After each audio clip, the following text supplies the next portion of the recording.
that was a pretty big game changer. And I'm scared to think of where my mind would have gone had I continued to ignore and just keep swallowing it down. And if I would have passed off that one episode at the hospital as a fluke, that's not going to happen again, because 10 out of 10, it's going to happen again, because you can only swallow down so much crap before it starts flowing back out. Mm-hmm. Hello, welcome to the Hail to the Victor in You show. I am your host, Tracy Lowry. So glad to be here with you today. We've got a good one. We're going to talk about all things mental health, mental wellness, mental illness, and everything in between.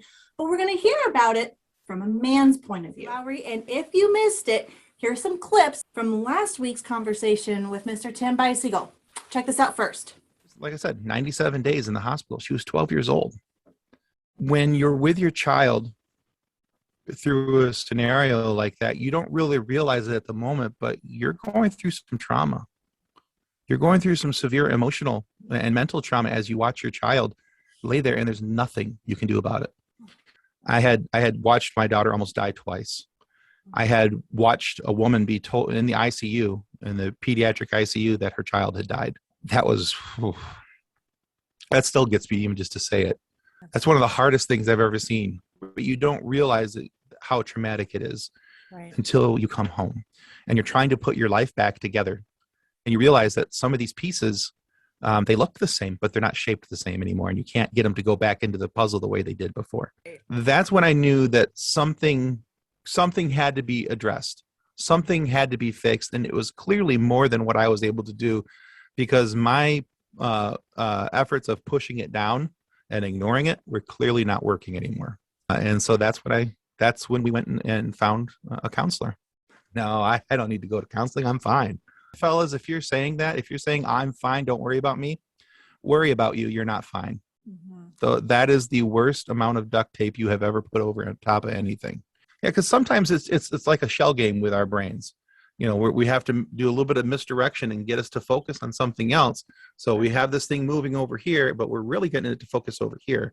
Right. And that's basically what she helped me with, is teaching myself how to refocus my thoughts. That was a pretty big game changer.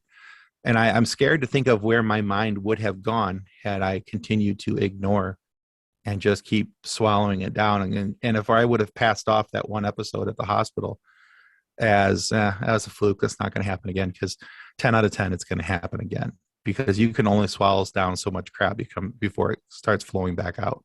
Absolutely. Tell your mind, okay, well, we're going to stop thinking about that. We're going to replace it with these two positive thoughts of, whatever it was, what two positive things can you replace that one negative thought with that will help you to focus on something else? So stop and focus. And so I would stop thinking about this. I would try to focus on these two other things. And that seemed to work. You can see how easy it is to stifle thing after thing after thing. We just keep stuffing it down. And like you said, whoosh, it's going to come up at some point. If we don't heal those things that we're stuffing down, if we don't work through them layer by layer, they're going to explode. And who knows how they're going to manifest themselves. Tim had his story. We all have our own, but it will come. That day will come. So that is why it's so important that we need to take care of our mental health. Now, my big takeaway for part one of this episode, of this conversation, is why he said it was so important to take care of our mental health. Why do we need to do that? Because of those that we love. So often we take away, when we put everyone else first and we let ourselves slip away. But we can't give people our best if we're not at our best, if we're not taking care of ourselves. And if we're not at our best, we can't help others get to their best. Here's something I want you to think about. The best present that we can give those that are most close to us, that we love the most, the best present we can actually give to them is our best self. In order to do that, we can't continue to mask and pretend everything is fine and shove all of those traumas, disappointments, and issues and events and struggles, because eventually they're going to pop up. And when they do pop up, I can guarantee 9 times out of 10, it's going to be at the people that you care about the most. And they're the ones that don't deserve it the most. Why do we do that? That's a topic for a whole nother episode. Happens. Sometimes we think we've done the therapy, we've done the medication, we've done all the work. Okay, now I'm done. I'm healed. I'm done. I never have to worry about it again. Wrong. So many times it comes creeping back, whether it be because of a pandemic or because of race issues or because of another natural disaster or just another disaster in our own lives. Something else comes back up. And maybe those tactics don't work for that specific layer. That's all right. Go get some help. Go talk to your counselor again. Go find someone else that maybe has been through it to help figure out how to get that next layer healed, how to get through it. If this isn't working for you, it's time to do it again. I'm big into sports analogies, and you don't have to like sports to understand them, but I promise you that a coach, if he finds that there's a problem with his team, that they just can't figure this out, if you keep doing the same thing and expecting a different result, you're not going to get it. You got to try something different. So many nuggets. Wow. I'm hoping that especially the men in the audience right now catch on to, but really it applies to everyone, because I'm a woman. I very much did the same thing. I shoved everything down. I said the dreaded F word, and I'm not talking about the cuss word. Fine. Right. I'm fine. I'm fine. Yes. And I did that for far too long. And then all of a sudden it was the most simple of things that made me go flip and turn me into the biggest mental breakdown, depression, anxiety, debilitating moment years of my life. And it wasn't about that one instance. That one instance wouldn't even be a hiccup for me in and of itself, but it was just on top of so many other things that I just kept shoving down. Right. So like you said, it wasn't necessarily going to the hospital for this appointment that was causing the meltdown. It was the buildup of everything else. There are so many people, not just men, that just keep going, and you never know what's going to happen. And there's the suicide rates right now are huge, and I hate to go there, but I think we need to start going there a little more and talking about it so we can prevent it. Always. We're not talking Always about needs to be talked about. Yes. We're not talking about it. It's taboo. It's, we can't bring that up. No, we have to, because I was very much in that place and I had no idea. I had no idea I was suicidal until I was almost in the act of doing it. Right. Got saved. I mean, really, I had no idea. My family had no idea. So they can happen very quickly. It's our body's way. When we get cut, we bleed. And we can't look at that cut and say, stop bleeding right now. And it's just doesn't work that way. It doesn't work that way. So emotional pain and emotional wounds are the same thing. We can't just go, oh, you're fine, suck it up, right? And move on. We have to take care of those two, and we have to listen to the science, because it's our body's automatic reaction to trauma. It just is different when it's emotional trauma. So thank you for so many of those little nuggets. We were doing all these things because we were scared to death of what could happen. The what ifs, we were what ifing ourselves to death in 2020. I'll be fine. The problem is, one of the things my wife always tells me is I'm not allowed to say fine anymore, because fine means feelings inside not expressed. Like that. Unless you're saying, boy, that looks fine. Yeah, we're not allowed to say fine around our house for them anymore, really. Understandable. Because I had kind of fallen back into that of, I'm fine. Don't worry about me. I'm fine. And the last year to a year and a half has been trying on most everybody's emotional state, their psychological state. And so whether you're a man, woman, or child, you have been affected greatly and deeply by what's happened. And if for a second you can stop and say to yourself, I'm not fine. And if you're even questioning whether or not you're fine, then I beg of you to please go talk to somebody. It doesn't have to necessarily be a counselor first off, because sometimes we just need to get this stuff off of our chest. We have to get it out. We have to give it to somebody else to help us carry that burden. Okay. Because it's like trying to carry a 600-pound boulder on your own, and it's not going to work. Sometimes It takes one person to help you. Sometimes it takes multiple people to help you. Right. But whatever that case is, you have to include somebody else to help you pick up that and shoulder that burden and help you carry it along. It doesn't mean you're less of a man. It doesn't mean you're less of a woman. It doesn't mean you're less of a person. It means that you needed some help, and that's okay. That's okay.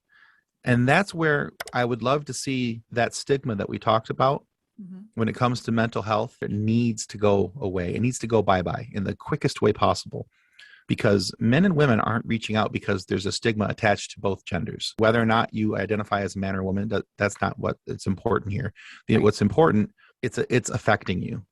Right. And we all need to be able to reach out and say, I need help.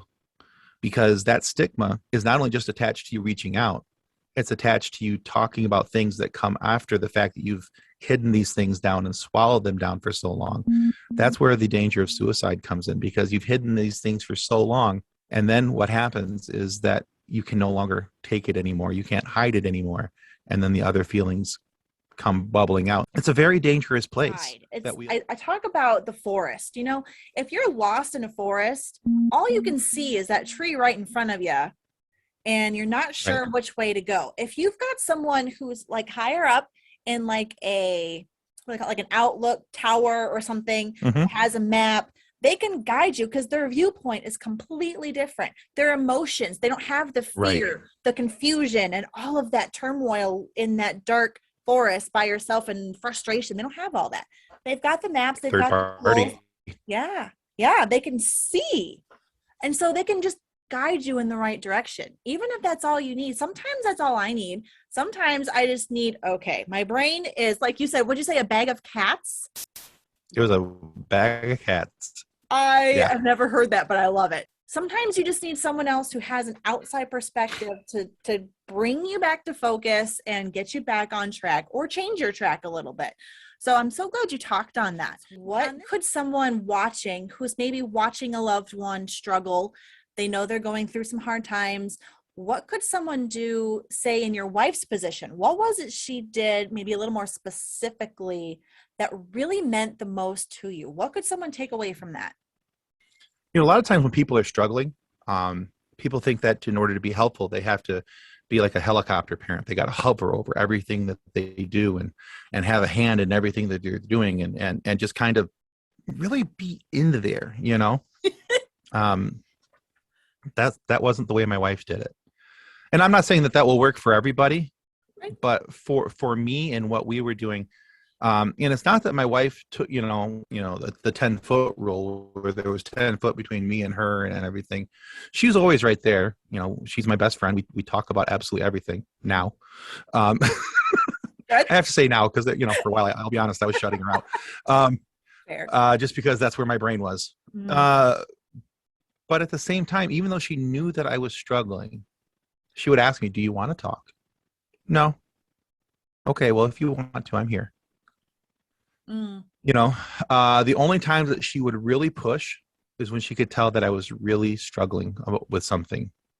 But for the most part, she kind of, not that she watched from a too far of a distance, but she didn't hover. Right. She gave me my space. She gave me a chance to kind of find my way through it and try and take care of it on my own. But making sure that number one, I knew that I was loved and cared for. Number two, that she was there at any time if I needed her.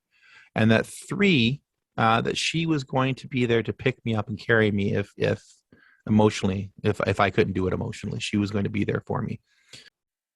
So, for me, that was the biggest part of her being patient, is that she could have tried to, I call it the bulldozer technique, just, come running and ramming through. And this is how, all right, buckle up, kids. This is how we're going to do it.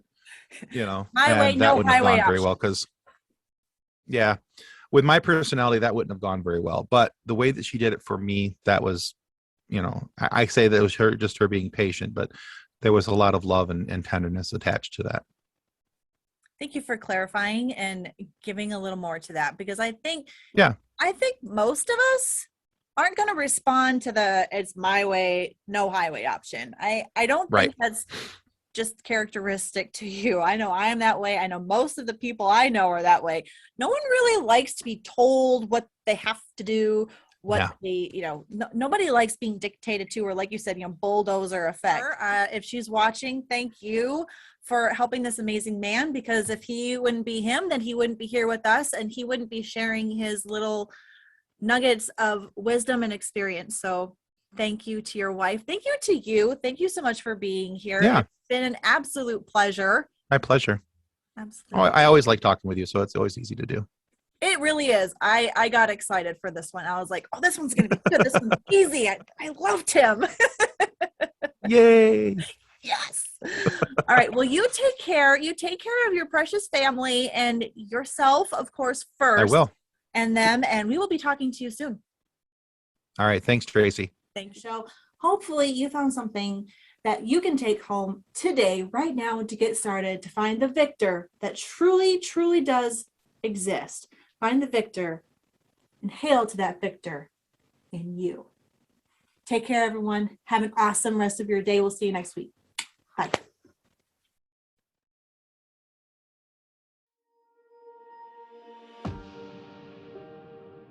So here we're going to talk about how we can turn that around and find the green flags against the red flags on your current relationship and your future relationships, and so you don't do the same thing again. We can put on a mask, we can pretend that everything is all right in our world, and on the inside we are breaking I down. was really specific at that point. I was no longer going to be just a casual relationship, which was a lot of them. I was no longer going to have just an intimate relationship. I wanted more. So I walked in with a chip on my shoulder, and I leave with a chip on my shoulder. For some years, now I am a member of the worship team, and I'm up there singing in front of the church with my hands in the air. The expert himself, which is Tim Beisiegel, of course. Oh, me. Okay.